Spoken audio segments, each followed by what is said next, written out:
Hey, boys and girls, this is Miles, and he is going to read the next chapter of The 100 Dresses. The two girls hurried out of the building up the street towards Boggins Heights, the part of town that wore such a forbidding air on this kind of November afternoon. Drizzly, damp, and dismal. Well, at least, said Peggy gruffly. I never did call her a foreigner or make fun of her name. I never thought she had the sense to know we were making fun of her anyway. I thought she was too dumb, and gee, look at how she could draw. And I thought I could draw. Maddie could say nothing. All she hoped was that they could find Wanda, just so she'd be able to tell her that they were sorry that they had picked on her. And just to say how wonderful the whole school thought she was, and please not to move away and everybody would be nice. She and Peggy would fight anybody who was not nice. Maddie fell to imagining a story in which she and Peggy assailed any bully who might be going to pick on Wanda. How do you even say that? Petronsky Anoski, somebody would yell, and she and Peggy would pounce on the guilty one. For a time, Maddie consoled herself with these thoughts, but they soon vanished, and again she felt unhappy and wished everything could be nice the way it was before any of them had made fun of Wanda. Brr! How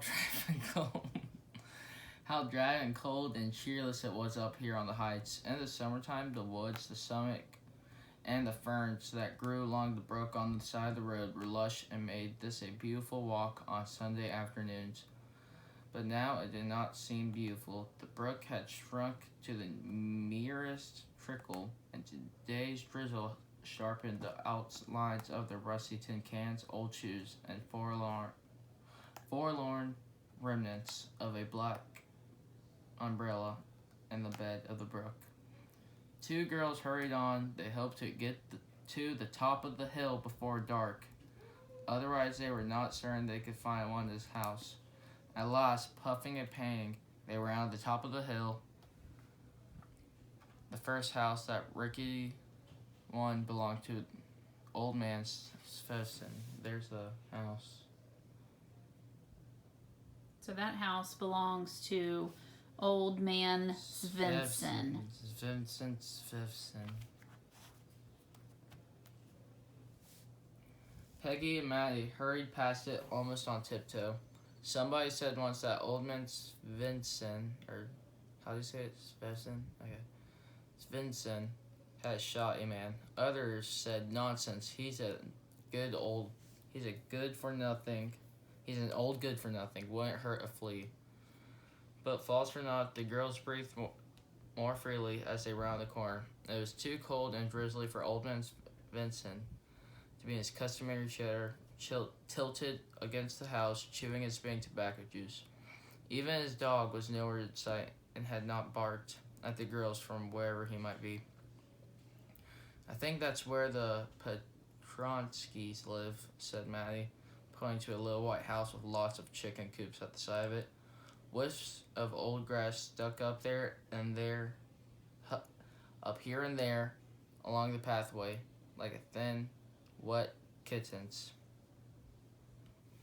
The house and its sparse yellow little yard looked shabby, but clean. It reminded Maddie of Wanda's one dress, her faded blue cotton dress, shabby but clean. There was not a sign of life about the house except for a yellow cat, half-grown, crouching on one small step close to the front door. It leapt timidly with a small cry halfway up a tree when the girls came into the yard. Peggy knocked firmly on the door, but there was no answer. She and Maddie went around to the backyard and knocked there. Still there was no answer. "Wanda!" cried Peggy. They listened sharply, but only deep silence pressed against their eardrums. There is no doubt about it. The Petronskis were gone. Maybe they just went away for a little while and haven't really left with their furniture yet, suggested Maddie hopefully. Maddie was beginning to wonder how she could bear the hard fact that Wanda had actually gone, and she might never be able to make amends. "Well," said Peggy, see if the door is open. They cautiously turned the knob of the front door. It opened easily, for it was a light thing, and it looked as though it furnished but frail protection against the cold winds that blew up here in the wintertime. The little square room that the door opened into was empty. There's absolutely nothing left in it, and in the corner, a closet with its door wide open was empty too. Maddie wondered what it had held before the Petronskis moved out. She thought of Wanda saying, "Sure, 100 dresses, all lined up in the closet." Well, anyway, real and imaginary dresses alike were gone. The Petronskis were gone. And now how could she and Peggy tell Wanda anything? Maybe the teacher knew where she had moved to. Maybe old man Svensson knew. They might knock on his door and ask on the way down, or the post office might know. If they were a letter, Wanda might get it because the post office might forward it. Feeling very downcast and discouraged, the girls closed the door and started for home. Coming down the road, way off in the distance, through the drizzle, they could see the water of the bay, gray and cold. "Do you suppose that that was their cat and they forgot her?" asked Peggy. But the cat wasn't anywhere around now, and as the girls turned the bend, they saw her crouching under the dilapidated wooden chair in front of an old man Svenson's house. So perhaps the cat belonged to him. They lost their courage about knocking his door and asking where the Petronskis had left it. And anyways, goodness. Here was old man Svensson himself coming up the road. Everything about Svensson was yellow. His house, his cat, his trousers, his drooping mustache, and tangled hair. His hound loping behind him as the long streams of tobacco juice he expertly shot from between his scattered blue teeth. The yellow girls drew over to the side of the path as they hurried by. When they were a good way past, they stopped. Here's a picture.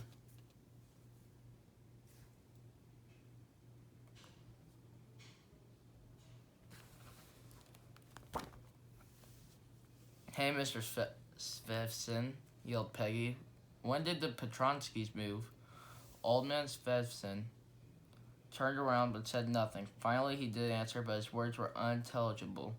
And the two girls turned and ran down the hill as fast as they could. Old man Svensson looked out after them for a moment and then went up the hill, muttering to himself and scratching his head. That was not on purpose. I actually had scratched my head. When they were back down on Oliver Street again, the girls stopped running. They still felt disconsolate, and Maddie wondered if she were going to be unhappy about Wanda and the 100 dresses forever.